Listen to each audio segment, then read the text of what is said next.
যাদব মুখুজ্জে ও মাধব মুখুজ্জে যে সহোদর ছিলেন না, সে কথা নিজেরা তো ভুলিয়াই ছিলেন, বাহিরের লোকও ভুলিয়াছিল। দরিদ্র যাদব অনেক কষ্টে ছোট ভাই মাধবকে আইন পাশ করাইয়াছিলেন এবং বহু চেষ্টায় ধনাঢ্য জমিদারের একমাত্র সন্তান বিন্দুবাসিনীকে ভাতৃবধূরূপে ঘরে আনিতে সক্ষম হইয়াছিলেন। বিন্দুবাসিনী অসামান্যা রূপসী। প্রথম যেদিন সে এই অতুল রূপ ও 10 সহস্র টাকার কাগজ লইয়া ঘর করিতে আসিয়াছিল, সেদিন বড় বউ অন্নপূর্ণা চোখে আনন্দাশ্রু বহিয়াছিল। বাড়িতে শাশুড়ি ননদ ছিল না, তিনিই ছিলেন গৃহিণী। ছোট বধূর মুখখানি তুলিয়া ধরিয়া প্রতিবাসিনীদের কাছে সগর্বে বলিয়াছিলেন, ঘরে বউ আনতে হয় তো এমনই, একেবারে লক্ষ্মীর প্রতিমা। কিন্তু দুদিনেই তাহারে ভুল ভাঙিল। দুদিনেই টের পাইলেন ছোট বউ যে ওজনে রূপ ও টাকা আনিয়াছে, তাহার চতুর্গুণ অহংকার অভিমানও সঙ্গে আনিয়াছে। একদিন বড় বউ স্বামীকে নিভৃতে ডাকিয়া বলিলেন, হ্যাঁ গা, রূপ আর টাকার পুঁটুলি দেখে ঘরে বউ আনলে, কিন্তু এ যে কেউটে সাপ। যাদব কথাটা বিশ্বাস করিলেন না, মাথা চুলকাইয়া বারদুই তাই তো করিয়া কাছারি চলিয়া গেলেন। যাদব অতিশয় শান্ত প্রকৃতির লোক। জমিদারি সেরেস্তায় নায়েবি এবং ঘরে আসিয়া পূজা অর্চনা করিতেন। মাধব দাদার চেয়ে 10-12 বছরের ছোট, উকিল হইয়া সম্প্রতি ব্যবসা শুরু করিয়াছিল। সে আসিয়া কহিল, বৌঠান, টাকাটাই কি দাদার বেশি হলো? দুদিন সবুর করলে আমিও তো রোজগার করে দিতে পারতাম। অন্নপূর্ণা চুপ করিয়া রহিলেন। এছাড়া আরও একটা বিপদ এই হইয়াছিল, ছোট বউকে শাসন করিবার জো ছিল না। তাহার এমনই ভয়ঙ্কর ফিটের ব্যামো ছিল যে সেদিকে চাহিয়া দেখিলেও বাড়ি শুদ্ধ লোকের মাথা ঝিমঝিম করিতে থাকিত এবং ডাক্তার না ডাকিলে আর উপায় হইত না। সুতরাং সাধের বিবাহটা যে ভুল হইয়া গিয়াছে, এই ধারণাই সকলের মনে বদ্ধমূল হইয়া গেল। শুধু যাদব হাল ছাড়িলেন না। তিনি সকলের বিরুদ্ধে দাঁড়াইয়া ক্রমাগত বলিতে লাগলেন, না গো না, তোমরা পরে দেখো, মায়ের আমার অমন জগদ্ধাত্রীর মতো রূপ, সে কি একেবারে নিষ্ফল যাবে? এ হতেই পারে না। একদিন কি একটা কথার পরে ছোট বউ মুখ অন্ধকার করিয়া স্থির হইয়া বসিয়া আছে দেখিয়া ভয় অন্নপূর্ণার প্রাণ উড়িয়া গেল। হঠাৎ তাহার কি মনে হইল, ঘরের মধ্যে ছুটিয়া গিয়া তাহার 1.5 বছরের ঘুমন্ত ছেলে অমূল্যচরণকে টানিয়া আনিয়া বিন্দুর কোলের ওপর নিক্ষেপ করিয়াই তিনি পলায়ন গেলেন। অমূল্য কাঁচা ঘুম ভাঙিয়া চিৎকার করিয়া উঠিল। বিন্দু প্রাণপণ বলে নিজেকে সংবরণ করিয়া মূর্ছার কবল হইতে আত্মরক্ষা করিয়া ছেলে বুকে করিয়া ঘরে চলিয়া গেল। অন্নপূর্ণা আড়ালে দাঁড়াইয়া তাহা দেখিলেন এবং ফিটের ব্যামোর এই অমোঘ দৈব ঔষধ আবিষ্কার করিয়া পুলকিত হইলেন। সংসারের সমস্ত ভার অন্নপূর্ণার মাথায় ছিল বলিয়া তিনি ছেলে মানুষ করিতে পারিতেন না। বিশেষ সমস্ত দিনের কাজকর্মের পর রাত্রে ঘুমাইতে না পাইলে তার বড় অসুখ করিত। তাই এই ভারটা ছোট বউ লইয়াছিল। মাসখানেক পরে একদিন সকালবেলা সে ছেলে কোলে লইয়া রান্নাঘরে ঢুকিয়া বলিল, দিদি, অমূল্যধনের দুধ কই? অন্নপূর্ণা তাড়াতাড়ি হাতের কাজটা ফেলিয়া রাখিয়া ভয় ভয় বলিলেন, 1 মিনিট সবুর কর বোন, এখনই জাল দিয়ে দিচ্ছি। বিন্দু ঘরে ঢুকিয়াই তাহা দেখিয়া রাগিয়া গিয়াছিল। তীক্ষ্ণ কণ্ঠে বলিল, কালও তোমাকে বলেছি আমার 8টার আগে দুধ চাই, তা সে তো 9টা বাজে। কাজটা তোমার যদি এতই ভারী ঠেকে দিদি, স্পষ্ট করে বললেই তো পারো, আমি অন্য উপায় দেখি। হ্যাঁ বামুন মেয়ে, তোমারও কি একটু হুঁশ থাকতে নেই গা? বাড়ি শুদ্ধ লোকের পিণ্ডি রান্না না হয় 2 মিনিট পরেই হতো। বামুন ঠাকুরন চুপ করিয়া রহিলেন। অন্নপূর্ণা বলিলেন, তোর মতো শুধু ছেলেকে টিপ পড়ানো আর কাজল দেওয়া নিয়ে থাকলে আমাদেরও হুঁশ থাকতো। 1 মিনিট আর দেরি সয় না, না ছোট বউ? ছোট বউ তাহার উত্তরে বলিল, তোমার অতি বড় দিব্যি রইল দিদি, যদি কোনোদিন আর অমূল্যের দুধে হাত দাও। আমারও দিব্যি রইল, আর কোনোদিন যদি তোমাকে বলি। এই বলিয়া সে মেঝের উপর অমূল্যকে দুম করিয়া বসাইয়া দিয়া দুধের কড়া তুলিয়া আনিয়া উনানের উপর চড়াইয়া দিল। এই অভাবনীয় ব্যাপারে অমূল্য চিৎকার করিয়া উঠিতেই বিন্দু তাহার গাল টিপিয়া দিয়া বলিল, চুপ কর হারামজাদা, চুপ কর, চেঁচালে একেবারে মেরে ফেলব। বিন্দুর ব্যাপারে বাড়ির দাসী কদম ছুটিয়া আসা খোকাকে কোলে লইতে গেলে বিন্দু তাহাকে ধমকাইয়া উঠিল, দূর হ, সামনে থেকে দূর হ। সে আর অগ্রসর হইতে পারিল না, ভয় আড়ষ্ট হইয়া দাঁড়াইয়া রহিল। বিন্দু আর কাহাকেও কিছু না বলিয়া ররুদ্যমান শিশুকে কোলে তুলিয়া লইয়া দুধ জাল দিতে লাগিল। অন্নপূর্ণা স্থির হইয়া দাঁড়াইয়া রহিলেন। খানিক পরে বিন্দু দুধ লইয়া চলিয়া গেলে তিনি পাচিকাকে সম্বোধন করিয়া বলিলেন, শুনলে মেয়ে ওর কথা? সেই যে একদিন হাসতে হাসতে বলেছিলুম অমূল্যকে তুই নে, ছোট বউ সেই জোরে আজ আমাকেও দিব্যি দিয়ে গেল। যাহা হোক, এমন করিয়া অন্নপূর্ণার ছেলে বিন্দুবাসনের কোলে মানুষ হইতে লাগিল, এবং তাহার ফল হইল এই যে অমূল্য খুড়িকে মা এবং মাকে দিদি বলিতে শিখিল। ইহার বছর চারেক পরে যেদিন খুব ঘটা করিয়া অমূল্যের হাতে খড়ি হইয়া গেল, তাহার পরদিন সকালে অন্নপূর্ণা রান্নাঘরে কাজে ব্যস্ত ছিলেন। বাহির হইতে বিন্দুবাসিনী ডাকিয়া কহিল, দিদি, অমূল্যধন প্রণাম করতে এসেছে, একবারটি বাইরে এসো। অন্নপূর্ণা বাহিরে আসিয়া অমূল্যের সাজগোজ দেখিয়া অবাক হইয়া গেলেন। তাহার চোখে কাজল, কপালে টিপ, গলায় সোনার হার, মাথার ওপর ঝুঁটি করিয়া চুল বাঁধা, পরনে একখানি হলদে রঙের ছোপানো কাপড়, এক হাতে দড়ি বাঁধা মাটির দোয়াত, বগলে ক্ষুদ্র একখানি মাদুর জড়ানো গুটি কয়েক তালপাতা। বিন্দু বলিল, দিদিকে প্রণাম করো তো বাবা। অমূল্য জননীকে প্রণাম করিল। তাহার পায়ে জুতা নাই, মোজা নাই, পরনে নানাবিধ বিলাতি পোশাক নাই। অন্নপূর্ণা এই অপরূপ সাজ দেখে হাসিয়া বলিলেন, এত তোর আসে ছোট বউ, ছেলে বুঝি পড়তে যাচ্ছে? বিন্দু হাসি মুখে বলিল, হ্যাঁ, গঙ্গাপূর্ণিতের পাঠশালে পাঠিয়ে দিচ্ছি। আশীর্বাদ করো দিদি, আজকের দিন যেন ওর জীবনে সার্থক হয়।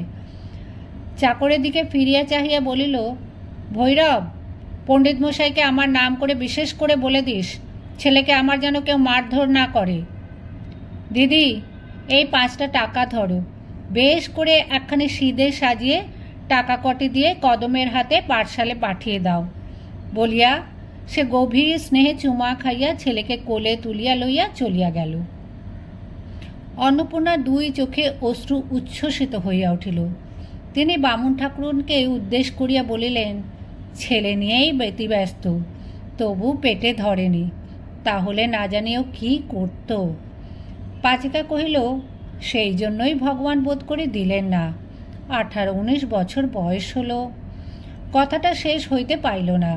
ছোট বউ একা ফিরিয়া আসে বলিল, দিদি, বড়ঠাকুরকে বলে আমাদের বাড়ির সামনে একটা পাঠশালা করে দেওয়া যায় না? আমি সমস্ত খরচ দেব। অন্নপূর্ণা হাসিয়া ফেলিলেন, বলিলেন, এখনও সে 2 পা যায়নি ছোট বউ, এর মধ্যেই তোর মতলব ঘুরে গেল। না হয় তুইও জানা পাঠশালে গিয়ে বসে থাকবি। বিন্দু অপ্রতিভ হইয়া হাসিয়া ফেলিল, মতলব ঘোরেনি দিদি, কিন্তু ভাবছি আড়ালে থাকা এক আর চোখের সামনে এক। পোড়োরা সব দুষ্টু ছেলে, ওকে ছোটটি পেয়ে যদি মারধর করে। অন্নপূর্ণা বলিলেন, করলেই বা, ছেলেরা মারামারি করেই, তাছাড়া সকলের ছেলেই সমান ছোট বউ, তাদের বাপ মা প্রাণ ধরে যদি পাঠশালে দিতে পেরে থাকে, তুই পারবি না কেন? পরের সঙ্গে তুলনা করাটা বিন্দু একেবারে পছন্দ করিত না। তাই বোধ করি মনে মনে অসন্তুষ্ট হইয়া বলিল, তোমার এক কথা দিদি, ধরো কেউ যদি ওর চোখে কলমের খোঁচাই দিয়ে দেয়, তাহলে? অন্নপূর্ণা তাহার মনের ভাব বুঝিয়া হাসিয়া বলিলেন, তাহলে ডাক্তার দেখাবি। কিন্তু সত্যি বলছি তোকে, আমি তো 7 দিন 7 রাত বসে ভাবলেও খোঁচাখুঁচির কথা মনে করতে পারতুম না। এত ছেলে পড়ে, কে কার চোখে কলমের খোঁচা দেয় তাও তো শুনিনি। বিন্দু কহিল, তুমি শোনোনি বলেই কি এমন কাণ্ড হতে পারে না? দৈবাতের কথা কে বলতে পারে? আচ্ছা বেশ, তো তুমি একবার বলেই দেখো না, তারপর যা হয় হবে। অন্নপূর্ণা গম্ভীর হইয়া বলিলেন, যা হবে তা দেখতেই পাচ্ছি। তুই একবার যখন ধরেছিস তখন কি আর না করে ছাড়বি? কিন্তু আমি এমন অনাছিষ্টি কথা মুখে আনতে পারবো না। আর তুইও তো কথা কস, নিজেই বলগে না। এবার বিন্দু রাগ করিল, বলিল, বলবই তো। এত দূরে রোজ রোজ আমি ছেলেকে পাঠাতে পারবো না। এতে কারোর ভালো লাগুক আর না লাগুক, আর এতে ওর বিদ্যে হোক আর নাই হোক। হ্যাঁ কদম, তোকে না বললুম সিদে দিয়ে আসতে? হাঁ করে দাঁড়িয়ে আছিস যে? তাহার ক্রুদ্ধ ভাব লক্ষ্য করিয়া অন্নপূর্ণা ব্যস্ত হইয়া বলিলেন, সিদে দিচ্ছি, একেবারে এত উতলা হোস নে ছোট বউ। আচ্ছা, ছেলে কি তোর বড় হবে না? তুই কি চিরকাল তাকে আঁচল চাপা দিয়ে রাখতে পারবি? এটা ভাবিস না কেন? ছোট বউ সে কথার জবাব না দিয়া বলিল, কদম, সিদে দিয়ে গুরুমশাইয়ের পায়ের ধুলো একটু তার মাথায় দিয়ে ছেলে ফিরিয়ে আনগে। তাকেও একবার বিকেলবেলা আসতে বলিস। যে বুঝবে না তাকে আর বোঝাবো কি করে? বলছি, ছোটটি পেয়ে যদি কেউ মারধর করে, না, চিরকাল কি তুই আঁচল চাপা দিয়ে রাখতে পারবি? কি পারবো না পারবো সে পরামর্শ তো নিতে আসেনি বলিয়া সে উত্তরের জন্য অপেক্ষা না করিয়া হনহন করিয়া চলিয়া গেল। অন্নপূর্ণা অবাক হইয়া দাঁড়াইয়া রহিলেন। কদম বলিল, আর দাঁড়িয়ে থেকো না মা, হয়তো এখনই আবার এসে পড়বেন। উনি যা ধরেছেন, বিধাতা পুরুষের সাধ্য নেই যে তার অত করেন। সেই দিন সন্ধ্যার পর পরকর্তা আফিং খাইয়া শয্যার ওপর কাত হইয়া শুইয়া গুড়গুড়ির নল মুখে দিয়া নেশার পৃষ্ঠে চাবুক দিতেছিলেন। এমন সময় দরজার শিকলটা ঝনঝন করিয়া নড়িয়া উঠিল।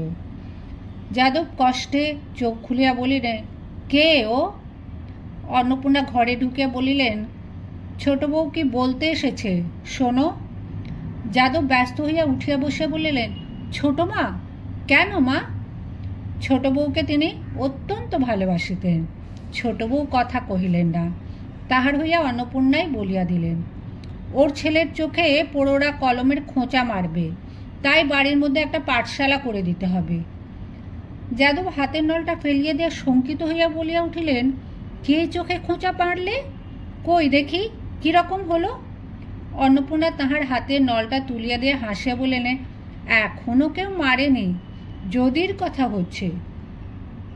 যাদব সুস্থির হইয়া বলিলেন, ও যদির কথা, আমি বলি বুঝি? বিন্দু আড়ালে দাঁড়াইয়া হাড়ে হাড়ে জ্বলিয়া গিয়া মৃদুস্বরে বলিল, দিদি, এই না তুমি বললে অনাছিষ্টি কথা মুখে আনতে পারবে না, আবার বলতে এলে কেন?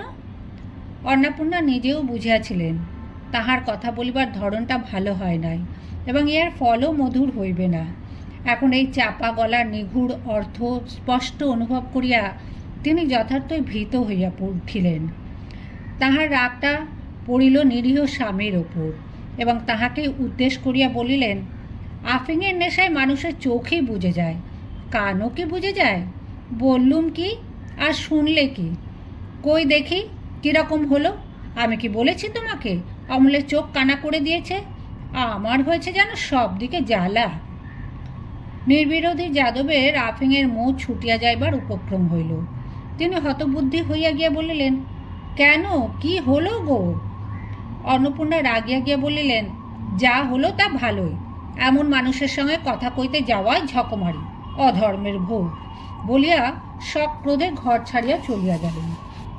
যাদব বলিলেন, কি হয়েছে মা, খুলে বলো তো। বিন্দু দ্বারের অন্তরালে দাঁড়াইয়া আস্তে আস্তে বলিল, বাইরে গোলার ধারে একটি পাঠশালা হলে। যাদব বলিলেন, এ আর বেশি কথা কি মা, কিন্তু পড়াবে কে? বিন্দু কহিল, পণ্ডিত মশাই এসেছিলেন, তিনি মাসে 10 টাকা করে পেলে পাঠশালা তুলে আনবেন। আমি বলি, আমার সুদের জমা টাকা থেকে যেন সব খরচ দেওয়া হয়। যাদব সন্তুষ্ট হইয়া বলিলেন, বেশ তো মা, কালই আমি লোক লাগিয়ে দেব। গঙ্গারাম এইখানেই যদি তার পাঠশালা তুলে আনে সে ভালো কথাই। ভাসুরের হুকুম পাইয়া বিন্দুর রাগ পড়িয়া গেল। সে হাসি মুখে রান্নাঘরে ঢুকিয়া দেখিল অন্নপূর্ণা মুখ ভার করিয়া বসিয়া আছেন এবং কাছে বসিয়া কদম হাত মুখ নাড়িয়া কি যেন ব্যাখ্যা করিতেছে। বিন্দুকে ঢুকিতে দেখিয়া সে পাংশু মুখে ও মা এই যে বলিয়া বক্তব্য শেষ করিয়া ফেলিল। বিন্দু বুঝিল তাহার কথাই হইতেছিল। সামনে আসিয়া বলিল, ও মা কি তাই বল না। ভয় কদমের গলা কাঠ হইয়া গিয়াছিল। সে ঢোক গিলিয়া বলিল, না দিদি, এই কিনা বড়মা বললেন কিনা এই ধরো না। কেন? বিন্দু রুক্ষস্বরে বলিল, ধরেছি, তুই কাজ করগে যা। কদম দ্বিরুক্তি না করিয়া উঠিয়া গিয়া বাঁচিল। তখন বিন্দু অন্নপূর্ণাকে বলিল, বড়গিন্নির পরামর্শদাতাগুলি বেশ, বড়ঠাকুরকে বলে ওদের মাইনে বাড়িয়ে দেওয়া উচিত। বিন্দু খুশি থাকিলে অন্নপূর্ণাকে দিদি বলিত, রাগিলে বড় গিন্নি বলিত। অন্নপূর্ণা জ্বলিয়া উঠিয়া বলিলেন, যা না, বলগে না, বড়ঠাকুর আমার মাথাটা কেটে নেবে। আর বড়ঠাকুরও তেমনি, সে তক্ষুনি শুরু করবে, কি মা, কি বলছো মা? ঠিক কথা মা, ঢের ঢের বড়ার দেখেছি ছোট বউ, কিন্তু তোর মতো দেখিনি। কি কপাল নিয়েই জন্মেছিলি মাইরি, বাড়ির শুদ্ধ সবাই যেন ভয়ে জড়সড়। বিন্দুর রাগ হইয়াছিল বটে, অন্নপূর্ণার কথার ভঙ্গিতে সে হাসিয়া ফেলিল। বলিল, কই, তুমি তো ভয় করো না? অন্নপূর্ণা বলিলেন, করি নে আবার। তোমার রণচণ্ডী মূর্তি দেখলে যার বুকে রক্ত জল হয়ে না যায় সে এখনো মায়ের পেটে আছে। কিন্তু অত রাগ ভালো নয় ছোট বউ। এখনো কি ছোটটি আছিস? ছেলে হলে যে এতদিন 4-5 ছেলের মা হতিস। আর তোকেই বা দোষ দেব কি? ওই বুড়ো মিনসেই আদর দিয়ে তোর মাথাটা খেলে। বিন্দু বলিল, কপাল নিয়ে যে জন্মেছিলুম দিদি, সে কথা তোমার মানে। ধন দৌলত আদর আহ্লাদ অনেকেই পায়, সেটা বেশি কথা নয়। কিন্তু এমন দেবতার মতো ভাসুর পেতে অনেক জন্ম জন্মান্তরের তপস্যার ফল থাকা চাই। আমার অদৃষ্ট দিদি, তুমি হিংসে করে কি করবে? কিন্তু আদর দিয়ে তিনি তো মাথা খাননি। আদর দিয়ে যদি কেউ মাথা খেয়ে থাকে তো সে তুমি। অন্নপূর্ণা হাত নাড়িয়া বলিলেন, আমি? সে কথা কারো বলবার জো নেই। আমার শাসন বড় কড়া শাসন, কিন্তু কি করব? আমার কপাল মন্দ, কেউ আমাকে ভয় করে না। দাসী চাকরগুলো পর্যন্ত মুখের সামনে দাঁড়িয়ে সমানে ঝগড়া করে, যেন তারাই মুনিব আর আমি দাসী বাঁধি। আমি তাই সয়ে থাকি। অন্য কেউ হলে তাহার এই উল্টো পাল্টা কথায় বিন্দু খিলখিল করিয়া হাসিয়া ফেলিল। বলিল, দিদি, তুমি সত্যযুগের মানুষ, কেন মরতে একালে এসে জন্মেছিলে? কই, আমার সঙ্গে তো কেউ ঝগড়া করে না। বলিয়া সহসা সুমুখে আসিয়া হাঁটু গাড়িয়া বসিয়া 2 বাহু দিয়া অন্নপূর্ণার গলা জড়াইয়া ধরিয়া বলিল, একটা গল্প বলো না দিদি। অন্নপূর্ণা রাগিয়া বলিল, যা, সরে যা। কদম ছুটিয়া আসিয়া বলিল, দিদি, অমূল্যধন জাতিতে হাত কেটে ফেলে কাঁদছে। বিন্দু তৎক্ষণাৎ গলা ছাড়িয়া দিয়া উঠিয়া দাঁড়াইয়া বলিল, জাতি পেলে কোথায়? তোরা কি করছিলি? আমি ও ঘরে বিছানা করছিলুম দিদি, জানিও নে কখনো বড়মার ঘরে ঢুকে। আচ্ছা, হয়েছে হয়েছে, যা বলিয়া বিন্দু ঘর ছাড়িয়া চলিয়া গেল। খানিক পরে অমূল্যের আঙুলের ডগায় ভিজা ন্যাকড়ার পটি বাঁধিয়া কোলে করিয়া আসিয়া বলিল, আচ্ছা দিদি, কতদিন বলেছি তোমাকে ছেলেপুলের ঘরে জাতি টাতিগুলো একটু সাবধান করে রেখো। তা? অন্নপূর্ণা আরও রাগিয়া গিয়া বলিলেন, কি কথা যে তুই বলিস ছোট বউ? কখন তোর ছেলে ঘরে ঢুকে হাত কাটবে বলে কি জাতি নোয়ার সিন্ধুকে বন্ধ করে রাখবো? বিন্দু বলিল, না, কাল থেকে ওকে দড়ি দিয়ে বেঁধে রাখবো, তাহলে আর ঢুকবে না। বলিয়া বাহির হইয়া গেল। অন্নপূর্ণা বলিলেন, শুনলি কদম, ওর জবরদস্তির কথাগুলো? জাতি কি মানুষ সিন্ধুকে তুলে রাখে? কদম কি একটা বলিতে গিয়া হাঁ করিয়া থামিয়া গেল।